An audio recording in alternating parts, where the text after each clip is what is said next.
From the Independent, man, 71, told cops he shot Charlie Kirk in order to give the real shooter time to escape, documents say. Now, here's interesting. This guy, George Zinn, the man who falsely told police he shot Kirk, has now been charged with possessing child porn. Okay. This was not a lone actor. I don't believe it for a second. Why would this guy have, at 71, just with all due respect to elderly, but just of himself, standing there as an old man, know that he needed to grant someone time to escape? This was actually the theory as soon as it happened, and they realized he wasn't the shooter. People were like, why would he do that? Well, we brought it up on the show. It distracted police who jumped at him, and then the shooter on the roof ran.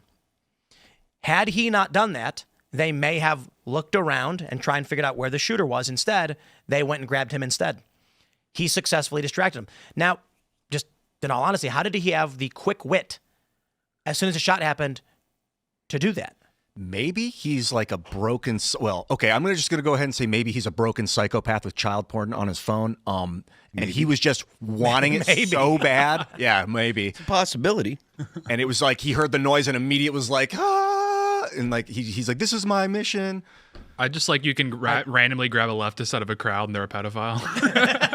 It's magic, man. Kyle Rittenhouse proved it. Yeah. I think there is a decent probability, though I'm not saying it's guaranteed or greater than chance, that the evidence shows there are more. Look, fact. People had foreknowledge. I don't think you look at 7 posts online from these trans or trans-linked individuals saying something's going to happen and be like, that's a coincidence. Nah, that's too much for me. Sorry. How many times did the Powerball get missed until someone won the $1.8 billion?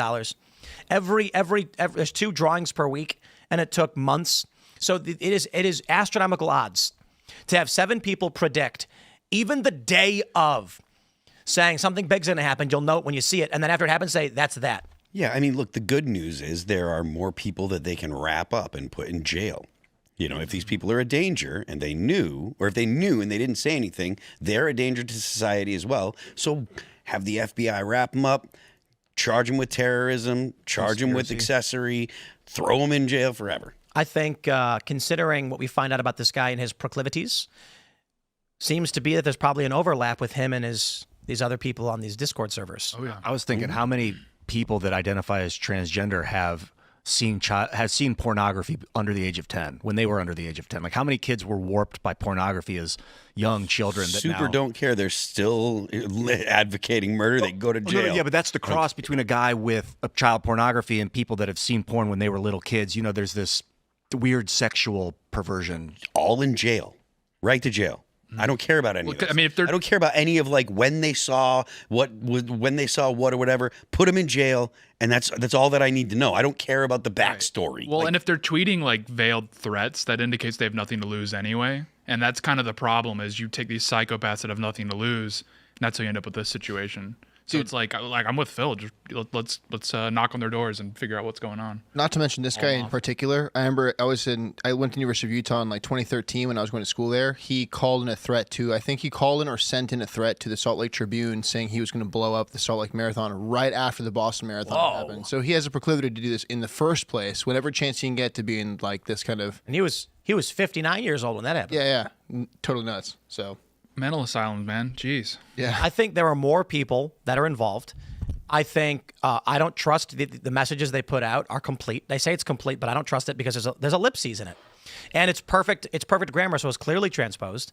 And I think everyone probably understands there is security clearance for a reason. They're never going to release literally everything, especially if it could jeopardize their criminal prosecution of the individuals. That being said, the New York Times reporting he acted alone. I find that hard to believe. And Cash has said that they're investigating way more people. Lots more than 20 is what he said. So it sounds like even Cash has said publicly at this hearing, yeah, more people are likely involved in this. So, you know, the media trying to downplay it is very strange to me. It's so weird because if you're in a Discord chat, and I was trying to think of the perspectives of these people, and some rando is like, I'm going to go commit crime. And you're like, ignore it. Like if I got a random Twitter message from some anonymous account that says they're going to go commit a crime, I wouldn't even pay a mind to it. I wouldn't think to send it to the FBI. And then if the crime happens, I'm like, what the? But if a friend of mine texts me they're going to commit a crime, right to the FBI. Just so you know, friends out there, don't commit crimes and tell me you're going to do it. So I don't. All these people that happen to be in the same room with the guy that maybe saw a text. It sucks that they're going to get a knock on the door, but that may be just for the sake of the integrity of the mission. You know, it's worth checking out and having a conversation. I don't know. What mission? Of finding out, getting to the bottom of if there's a conspiracy. So there's likely a conspiracy if there's more than 20 people.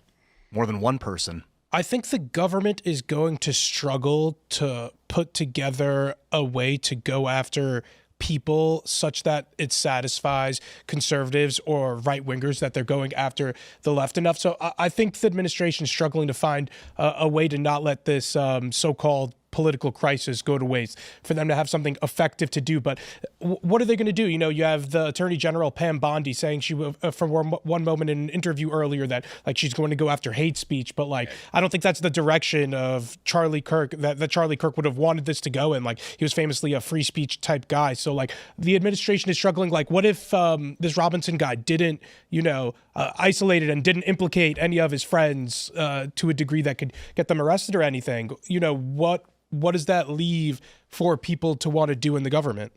Well, that's a Rahm Emanuel quote. He was Obama's chief of staff. Don't ever let a good tragedy go to waste. I'm paraphrasing. You can get people to do things that they would otherwise not do. And then Pam Bondi comes out and says, if you use hate speech, we're going to target you, and then walks it back on Axios the next day. Trump, when asked about it, says, maybe she'll go after you next, to the reporter, because you've said some unkind things to me. Like, yeah, this is a nasty opportunity for a government to completely trash their constitution and establish martial law. So the populace, fortunately, were intelligent enough to see it coming. I can't imagine how martial law would come from this. Well, it starts with the repeal of free speech and then just knock the dominoes down. You think that the president is going to institute martial law nationwide, and you think that the National Guard of the multiple states are going to comply? No, I don't think it's going to happen. Okay. But guys, what do we want the government to do about this? I want the government to start investigating every single Antifa Reddit account. There's Reddit pages that are dedicated to anti-fascists. Anyone that's involved in any of the Antifa attacks, the Antifa attack on the ICE facility, the specific attacks against the Border Patrol guys a couple months back. I want all those people investigated, all of the people that connected with them. I want anyone that's involved with the trans community in Utah investigated, or people that were in those discords. I want them investigated, and I want all the people that have committed crimes. I want them all arrested, and I want them all put in jail. Yeah, well, I mean, I think Bondi specifically, it was just maybe a sloppy way of putting it. I mean, what needs to be done is people that are sending threats. People are saying, "Oh, you deserve to die for saying this." Those are the people that should get knocks on the door. Yep. You don't have to call. That's not hate speech. That's a separate thing. But I think that's what she's referring to. You need true I think threat. her actual, like, the things that she said are actually bad. Like, she's been terrible with messaging. Horrible with messaging. Sloppy, because this is about terrorism. This is about organized terrorism. Organizations that are terrorist groups intending to chill political speech, to frighten people of a certain political persuasion. So those people should be investigated, and if they've committed crimes, they should be arrested and tried. Yeah. Yeah, precisely. She was sloppy with the threat. Whenever there's a threat, the Supreme Court's been through this. It was in it was during the Vietnam War. A guy said, if you draft me and make me carry a rifle, the first person I'll put in my sights is LBJ. It was the president at the time. And so they arrested him. It went all the way up to the Supreme Court, and they're like, it wasn't a true threat, because everyone laughed. He didn't. And so they realized, like, you can say stuff like that and it's not a real threat. And then, so now it's like you have to establish, like, that there was intention to establish that it was a true threat. Often there's what they call, like, immediacy. Like, that's why we're not talking. That's why, like, talking about hate speech or like the whether it's what's the word I'm looking for, whether it was trying to get people to commit a crime or whatever. Incitation. Inciting. Thank you very much. Inciting. That's not what's being discussed or what should be discussed. Material support to terrorism. Right? Like, this isn't about the people that are saying it's about free speech are wrong. That's not the topic at hand. It's terrorism. Correct. So the people that are helping terrorists, and if they are helping them, the old guy that was trying to get the police's attention and trying to help the shooter get away, material support to a terrorist attack. It's not about free It wasn't speech. material. He helped him. Welcome to warfare. That's it. Cry, complain, stand on your morals, and be destroyed. Now, I'm not saying there's a civil war happening right now, despite all the lies from the writers trying to claim that I am, because I literally made a video today where I said I do not think we are in a civil war. I made a video responding to a great video by Moon, where he said that the assassination of Charlie Kirk will lead to civil war, and he did a large breakdown of the case. But let me explain something to you. All is fair and love is war is a saying for a reason. And what's happening right now is we are beset on both sides, on all sides, from people who intend to destroy our way of life. And I mean all sides as in you have foreign actors and you have domestic actors. Now, they are going to exploit our laws and our way of life and take away whatever they can from us. And they're going to use our own goodwill against us as they have for a very long time. Let me explain how. We believe in free speech. We want you to have the right to express your opinions without fear of reprisal from the government. We recognize that someone might try and stop you. It's called the heckler's veto, but we're opposed to that as well. And if you are speaking your opinion and someone attacks you, that is wrong and they will be charged. Now, the left says you shouldn't have free speech because speech has consequences, and it's hate speech. Gets us all fired, banned, censored for years. And this results in mass censorship, the loss of industry, people have their lives destroyed. Now we are experiencing people on the right getting people fired because they are dancing on the grave of Charlie Kirk. And it is largely just people saying things like he deserved it or whatever, and they're calling their company and they're getting fired. There's a big difference, I will add, between someone saying a naughty word 10 years ago and someone actively dancing on the grave, advocating effectively for political violence. But here's the point. We talked about that liberal influencer whose name I'll leave off for now. The other day, Elon Musk called for his arrest. Maybe we'll talk about it in a second. And what he said was very, very cleverly worded to avoid crossing the line of the First Amendment.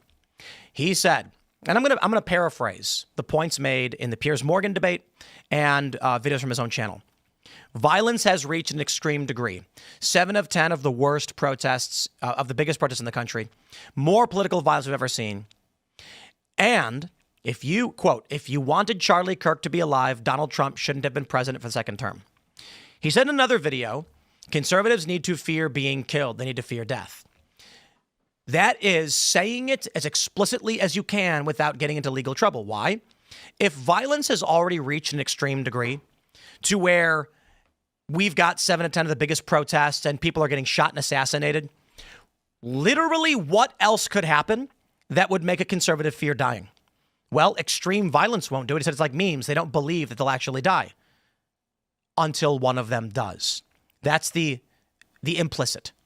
Now, of course, if he came out and said people need to go do X, he'd have crossed the line. He'd get in some legal trouble. If he said people go out and do this thing, he'd find some incitement charges. There'd be some terroristic threat charges appearing online. But he didn't say it. He said, no, I'm just saying once conservatives fear death, they'll tell Trump to knock it off, which is explicitly stating, or I should say implicitly, it's implying in the most legally circuitous way possible, conservatives will die unless the left gets their way. Thanks for checking out this clip from Timcast IRL. Make sure to watch the show live Monday through Friday at 8 p.m. Subscribe to this channel, and we will see you all there.